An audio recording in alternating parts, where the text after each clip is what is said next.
Dave Pere, welcome to the show, man. I'm glad we finally got to do this because we know each other. We've hung out in person a few times and we haven't done a podcast yet. So glad we got this done.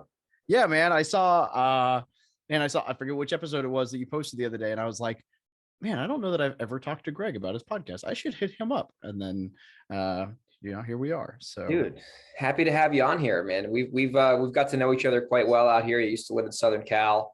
You moved back to Springfield, Missouri. So a little bit of a change of climate, to say the least. Dude, it was 32 degrees this morning, and it is almost 70 right now. I'm in sweatpants, and I had a hoodie on this morning, and I'm like melting. So, oh my gosh. It's yeah, ridiculous. Are you from there, or where are you from?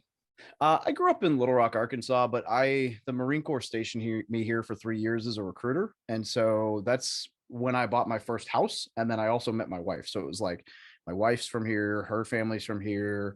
She liked her job here. She likes the farm life out here. And then I had bought my first house there. And so when I kept buying real estate, I was like, I'll just keep buying there because I have a property manager.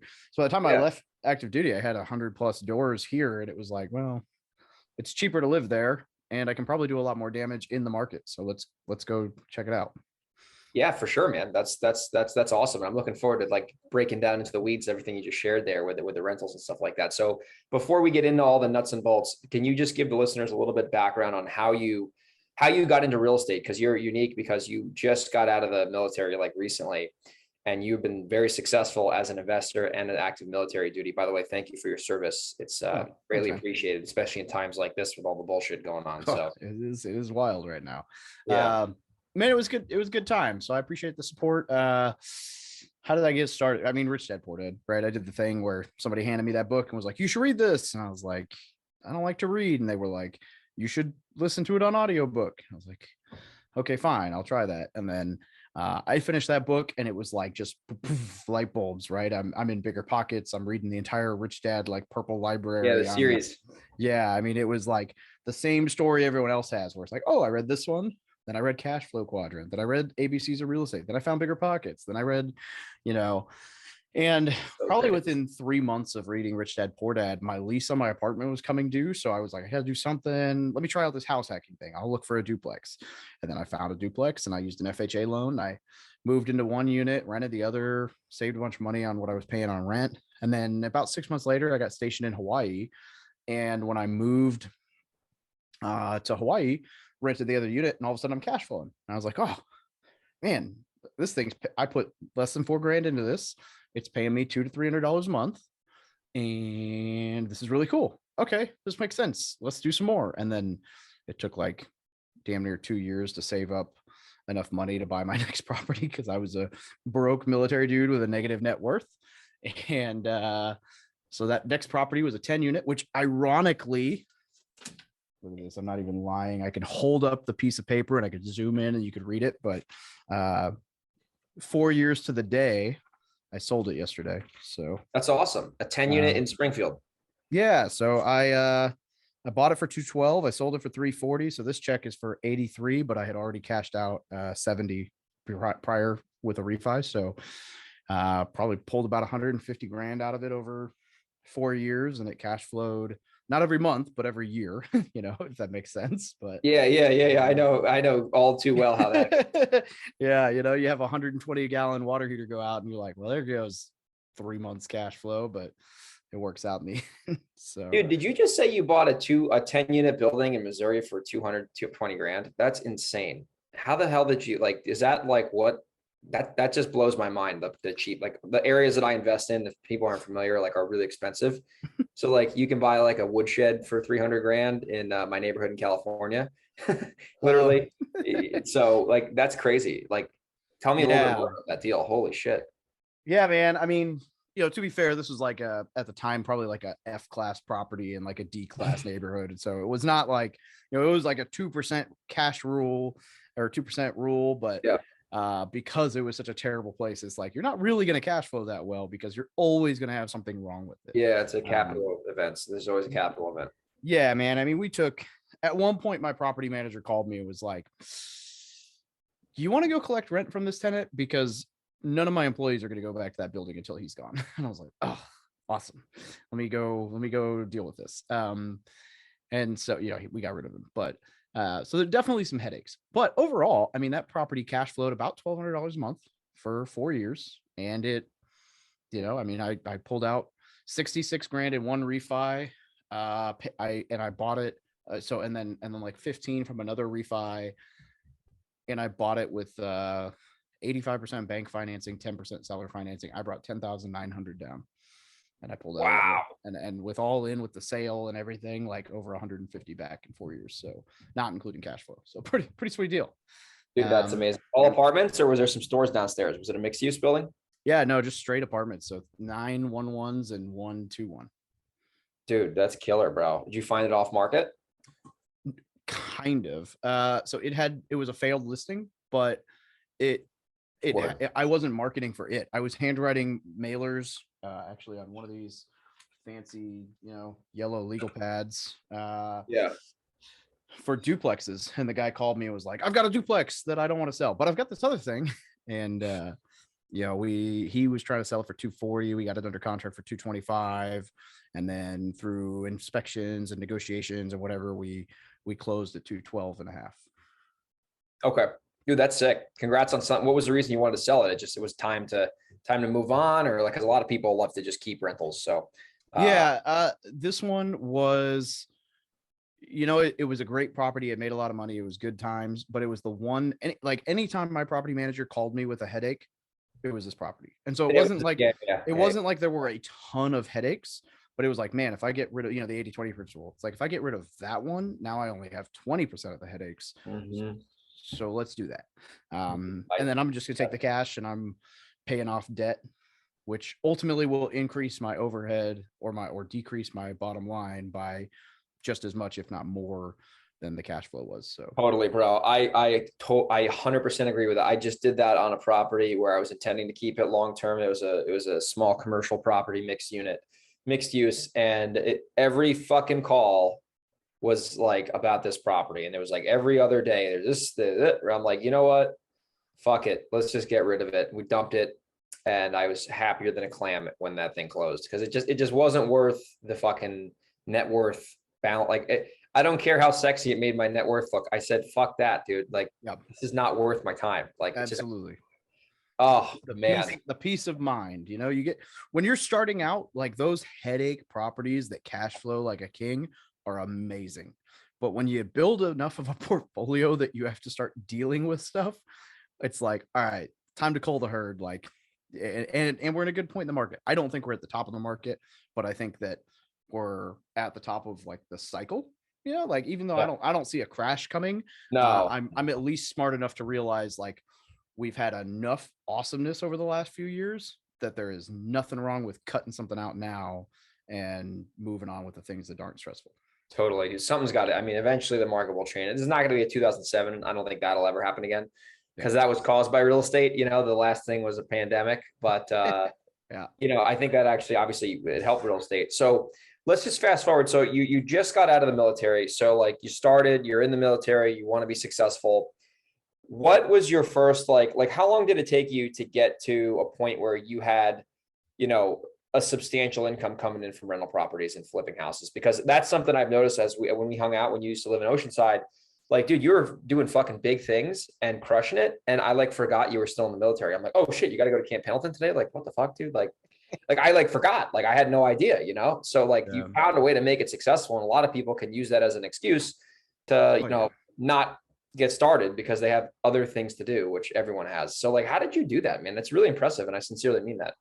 I appreciate that, man. It's a number of things. I joke that the reason service members make good real estate investors is because one of the things you get really familiar with doing in the military is working like obscene hours, nights, early mornings, weekends for no extra money.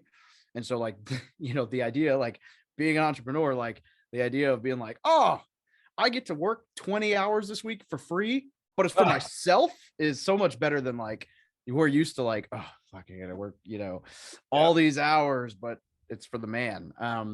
So I joke that that's it, but I mean, really what it is, I was somewhat disciplined, right? I'd wake up early and work on crap. I'd work on stuff at night. I'd work on stuff on weekends.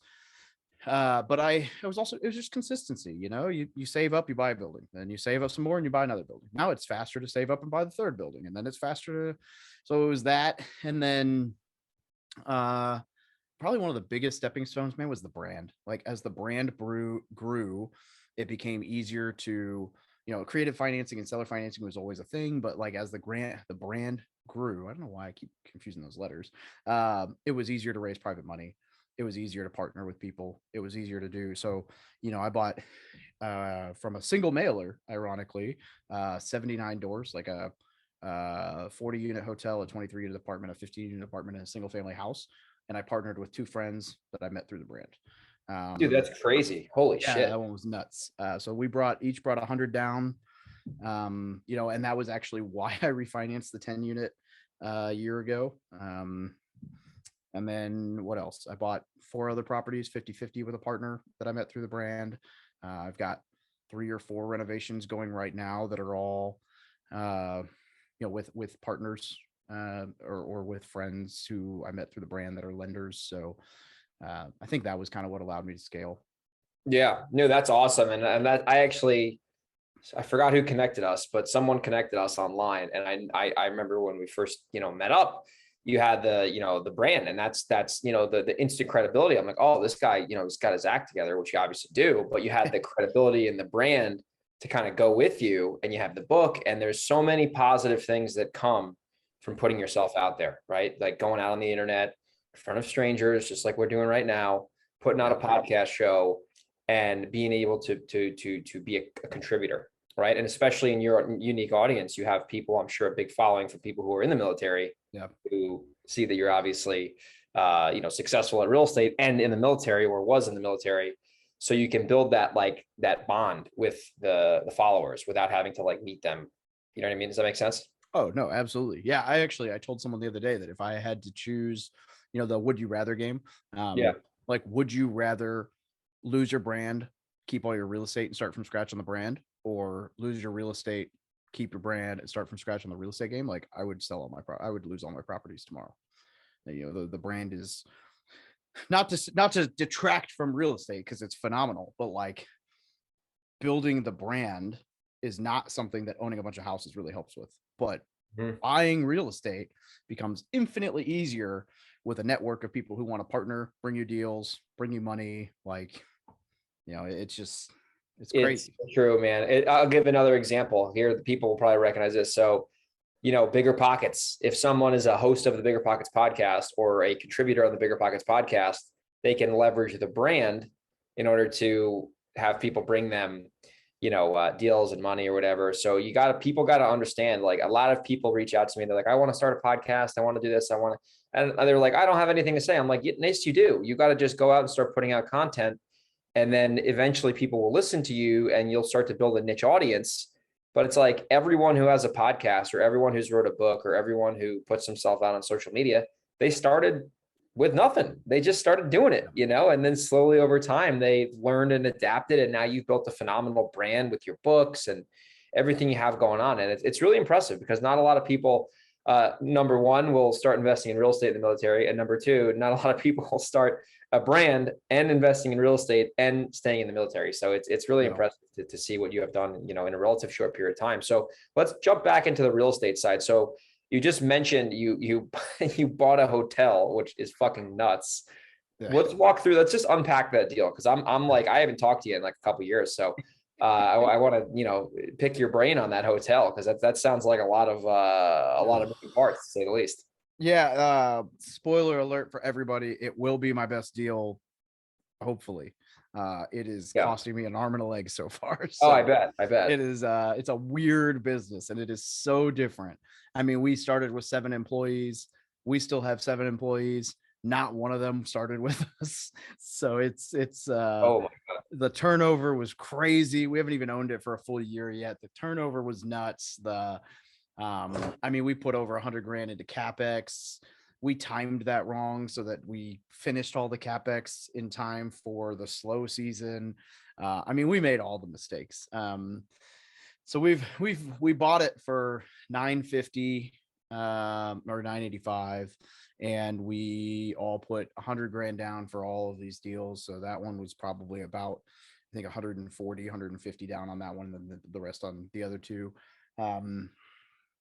It's a legit little like Holiday Inn, it's got like a 4-star review. Wait, it's a Holiday Inn? No, it's like that style. So it's like, oh, okay. So it's like 20 units or 18 units downstairs, 22 upstairs. It's got a pool, it's got a hot tub, both indoors, like little old country, thing that. So this is a fucking legit hotel. I thought you bought like a Motel 6 meth head Jeff fucking thing. Like we did buy one of those too, but that one's been turned into apartments, so it's not as crazy. So you like literally bought a hotel with an indoor pool, indoor hot tub. Does it have the keys? Is it a physical key or does it have a card? You know what I'm saying? Cards. Oh, so dude, you're officially a real hotel owner if you have those. That's like you gotta go up and like boop. So we're actually thinking about maybe turning them all into like the Airbnb, like automated locks, so we can do more Airbnb stuff with it. But yeah, our market's not super heavy for that. So that's crazy. So you picked this in. What about this deal excited you? Because obviously it seems like you got it cheap, but I don't know shit about hotels. So the guy basically got the letter and was like, yeah, I got your letter for this house. I'm interested in selling, but if I sell, I want to sell everything. I'm moving to Florida. I'm retiring. I'm done. And we're like, okay, well, what's everything? And he's like, all of this. Like, holy crap. We bought it all for 2.325, which I forget. It's like 30 a door, maybe 28 a door. So good price. One of the apartments is cash flowing. One of the apartments needs some work, but it's cash flowing now. The hotel, the story on it is essentially he bought it a year prior. The previous owner had gone bankrupt, so they were basically running, like, he lived out of state. His team was essentially like running drugs out of the hotel. So I don't know what happened. It imploded and the bank took it back. This guy got it for like dirt cheap, like 480 grand. Oh my God. Yeah. So like he got it for like 10 or 12 a door. He put, I don't know, 100 grand into it, 50 grand into it. And he was doing a lot of the work himself. He's like 60, 70 years old. He was hoping, he wanted the city to let him turn it into assisted living. And they were basically like, screw you, this is the only actual hotel in town. Like, sorry. Springfield property? So this one's about 30 minutes north, little town called Buffalo. So we're the only like not motel, like legit hotel within like a 20-mile radius. That's good. Yeah, so it's, but I mean, he didn't have a website, he didn't have a web presence, his reviews were he was trying to do it all himself. When they told him no for assisted living, he was like, I can't continue to run this hotel, like I'm too old for this crap. And so it just happened to be when he got the letter. So we were excited because it's like, well, there's opportunity here. We definitely paid him well for buying it, but still some margin for us. And I mean, realistically, like, our big issue has just been like, we've got SEO going now, we've got the website going, like we've changed a lot of things, but we had a slow winter and we didn't realize that it was seasonal because there wasn't any data from the last few years to show that. But going forward, I mean, this thing was valued at, I think it was sold for $1 million in like 2006, something like that. And so we bought at 985. So yeah, like, there's wiggle room. We think if we get it operational at like 70% occupancy, it's probably at 2 to 2.5. It's a home run. Yeah. If we get it, currently our operating costs are about $32,000 to $34,000 a month. That's payroll. That's, everything. And if it's 100% occupied, we're at like 110 in gross revenue. But we've been like pretty much break even through the winter. But last summer we had a couple 65 months and we didn't have all the rooms turned. We didn't have as good of reviews. We didn't have a website. We didn't have SEO. We didn't have ads.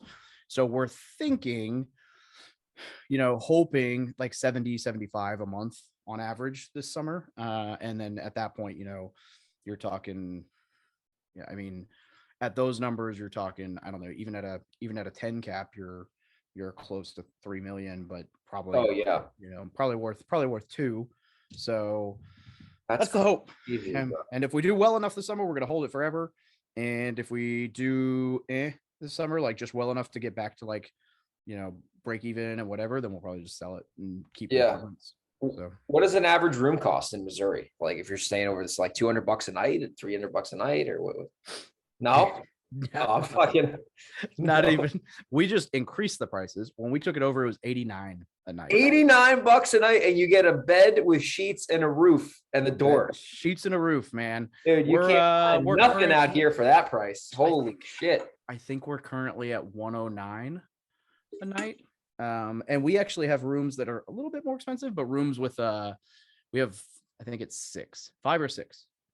We'll say 6 rooms where we allow pets. Where they have like a little kitchenette. We let people bring their pets and stay in the hotel with them. So Okay.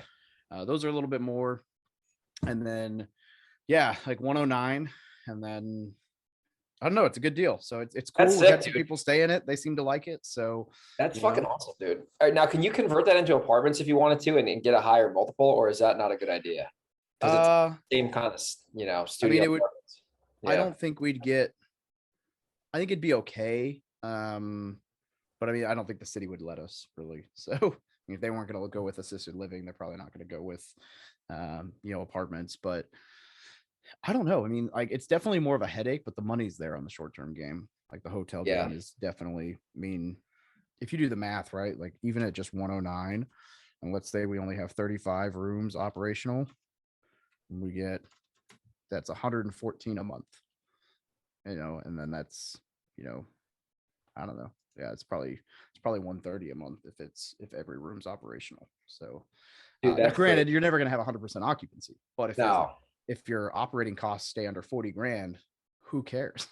It doesn't matter. It's all gravy. Yeah, if you're at 70 a month, that's still phenomenal. So, especially because when you think about it, like we're probably gonna be all into this thing for about 200 grand, 250 out of pocket. So like if you get to a point where you're netting 25 a month, shoot, even 20 a month, like that's pretty much 100% return on investment. Like, yeah, that's crazy. And the amount of stuff you're learning too. Like this is not a normal deal. Most people don't buy hotels. So like now you take this deal full cycle, you refi it, you sell it, whatever. You can go do another one and you have like real world experience, and that gives you an advantage, So that's and it is a flex. It is such an ego thing, which is, I say that jokingly because I don't care. But when you're talking to people about like what you do in real estate, people ask what you own. The moment you say, "Oh yeah, we own a 40-unit hotel," and like the look on people's face, it's pretty fucking hilarious. So it's like, well, you got my attention. I knew you did that deal, but I never followed up with you about it. But it's like that was from our homie Ryan. That was a ballpoint mailer. Oh, no way. You sent them a handwritten letter? That hotel has been in some of his commercials. So like, they came out and did some commercials for Ballpoint with me, and the hotel was in a couple of them. Like, look at what I just bought. Holy shit, dude. That's crazy. So you sent that guy a handwritten letter. Have you seen like I've done those? They get a great response, right? Is that all you send for mailers? Like just handwritten letters? Letters and postcards, yeah. And then I do cold calling and some PPC stuff. Yeah. The letters, the response rates is crazy because it's literally a handwritten letter, like with the ink on it. So it's like, people are going to see that and be like, holy shit, like this person's obviously pretty serious about this. This hotel. My new lead manager was in here today, and she was like, she saw one of the return to mailers that was sitting on my assistant's desk. And she was like, "Do you take the time to handwrite all of these?" And I was like, "No, but that's what I want you to think." That's right. That's awesome, dude. So you picked up a hotel. You've got a bunch of, what else do you have? Like you got apartments, like what, tell me a little bit more about your portfolio. Tell the listeners actually a little bit more about cause that's very diversified. I mean, that's not normal. Yeah. I tell people that I'm a buy and hold investor, and that's it. Like people are like, "Oh, what niche?" I'm like, no, that's it. I'm a buy and hold guy. And they're like, "Well, yeah, but what do you buy and hold?" Anything that I can hold that'll pay me to hold it. Like, most people get keyholed into like, I buy 3 2s in Vinyl Villages with this. I'm like, that's cool. I'll buy that too. Well, I buy apartments. Yep, me too. So if it works, I'll buy it. I'm looking at a 20,000 square foot vacant historic building downtown right now with the thought of like putting lofts in it, my office, my warehouse, and maybe a speakeasy. I have no business doing that, but it sounds cool. And the seller told me he'd carry the second on the down, so I could be in for 0 down. So it's like, I'm probably going to take it. Yeah, I don't blame you. So I don't know, it's so yeah, I've got so with that hotel in combo, we bought a single family and then 15-unit apartment, which is really like a couple duplexes, a fourplex and a triplex. Yeah. And then which are like, they basically are on like a square with like a big grass field in the middle. It's kind of cool. Sure. And then a 23 unit apartment that's the one that like some of it's apartments and some of it was like you might get murdered motel. That just Head Jeff, I call that. yeah, I mean it is that's it. Yeah. We have a cop that rents from us, and we always joke like, don't ever let that guy move out. Like we need the police car here always. Oh, he parks his car there. Yeah, he parks his squad car there. We're like, thank you. Like next month. Yeah. So we've got that. I just sold the 10 unit. I've got a 4-plex, 2 duplexes, and then the rest is singles. Well, I guess this one is technically a single, but I'm in a 2-1 walkout basement with a kitchen and a bathroom. And then I Airbnb the upstairs, which is a 4 2.5. It's a big house. It's like a 4,800 square foot house, which you'll love this because you're in San Diego. 4,800 square feet, 5 permitted bedrooms with a 6th, this one that's not permitted, but it's totally a bedroom, 2 kitchens, 3.5 bathrooms, a shop, a walkout like patio, like full roofed in patio with like badass deck. 355. Dude, that's just crazy. Yeah, it's crazy. When did you buy it? That's fucking crazy. Like this summer. What year was it built in? Is it old? 98, I think. Oh, dude, so you got like a new house. It's less than 30 years old. Yeah. Oh my God, dude. That is California, man. Something about the sun. I mean, I'm looking out my window. Oh, I like the sun. Yeah. Yeah, but there's something too you get a lot of bang for your buck. I'm a homebody too. Like I don't really go outside. I'm kind of a weirdo. So like it doesn't matter where the hell I am. Like if I'm in Miami or San Diego or New York City or whatever, like I'm gonna stay inside. So like if I can get a house that's 10,000 square feet, like you might as well move to Missouri. And I got you could sell your place there, and you could definitely buy. I mean, it's crazy, dude. Like think about this. I would almost it's funny. I could almost like pull it up on my Zillow, but I guarantee you, like if I go and look at like $1 million house right now on like what's listed, I mean you're talking like 8 beds, 6 bath, like 7,000 square feet with like they're crazy. When you talk price differences out here, it's like, bro, I could buy a hotel for the cost of a single family house in San Diego, and people laugh, and I'm like, no, I did it this summer. Literally, yeah, like literally, I did that this been summer. there, done that. There you go. That was our thing when we were buying the hotel. We're like, I'm like, dude, I feel like we can't go wrong on this. And we're like going back and forth. And then finally somebody was like, bro, that's 40 units for the cost of my single family. I was like, yeah, you're right. We should go for it. You might as well buy that. That's unbelievable, dude. Now, are the taxes high in Missouri? Like, is there like some catch to this? Like, that just doesn't seem to like, I live in expensive areas. Like, it's just, so I'm used to this craziness, but like the taxes are not like crazy there. Like there's no catch. Like there's not going to be like a taxes are like 0.9%. I budget 1% on taxes. I mean, the catch is that you live in Missouri, all right? Like, yeah, but it's pretty. I've been in Missouri before. Yeah, people think Missouri's like this. I tell people, and they're like, "Well, yeah, but you live there." I'm like, dude, I got 10 acres, a 4-wheeler, and I can shoot my guns in my backyard. Like, I got a whole forest full of cedar trees. I got cows. Like, I like it. Whatever. Yeah, but that's it. I mean, that's it. You're not near a beach. You're not in a metro, but I mean, like our downtown is actually really cool. There's 4 major colleges, so we've got like a square with like good bars, nightclubs. I don't know. That's amazing. I love it here. Sick, dude. So as we start to wrap the show up now, you just exited. When did you officially leave the military? Like when did you actually exit? October of 21. Yep. October 2021. So now you're doing you're 100, even though you're basically full-time before, you're actually officially full-time in the real estate investing game now without being. I am a real estate professional now. Real estate professional.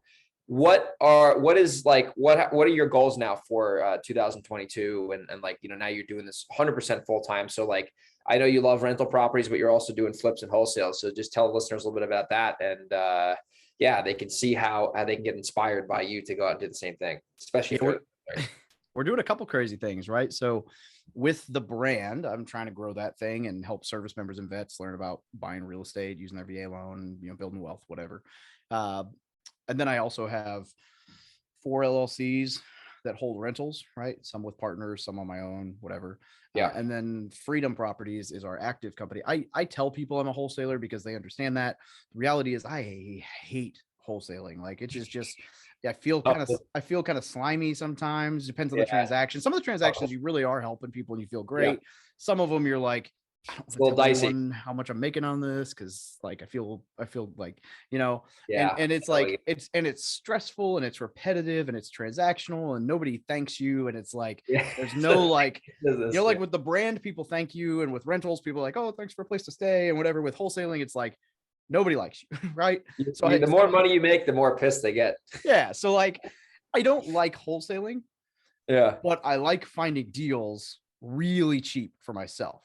And so the only Yeah. way to do that is to build a business like a wholesaler. And then what we do is, let's say we lock up 5, we try to take 2 or 3 down ourselves, and then we'll Yeah. wholesale 2 or 3 to keep the marketing running. So if we do 3 wholesales a month, that's enough to fund all the marketing and pay my team.